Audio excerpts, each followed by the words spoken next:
Can I ask you a question tonight that's always worth asking? What if every believer followed your example? What if every believer was just like you? How many church meetings at Applegate would be canceled for lack of attendance? Would morning worship still happen? Would the mountaintop close down? Would the budget be even close to being met? If everybody gave like you gave, exactly, just the same proportion that you give, what would this ministry look like? If everybody prayed just like you pray, how much prayer would happen in this place that's supposed to be a house of prayer? If everybody studied just like you study, how much studying would take place? If everybody was just like you,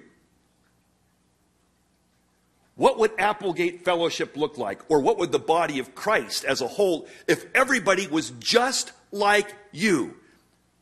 Would there be consistent prayer? Would there be generous giving?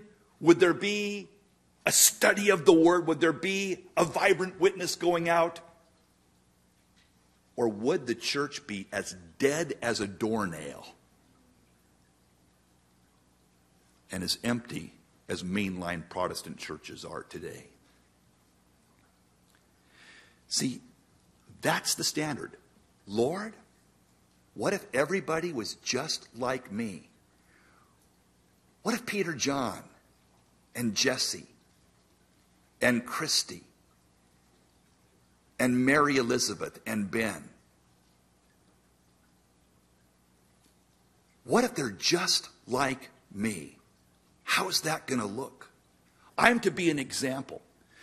I'm to say to my kids, I'm to say to people around me, follow me as I follow Christ. What if everybody was just like you? Paul says, Timothy, you're going to be challenged because you're young. Don't argue with them. Be an example for them. Be an example. Now, when it says be an example of the believer, is it talking about an example of the believer in the church or in the world? It doesn't say.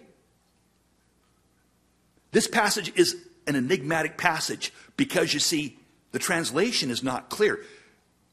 Why? Because the answer is what? Both.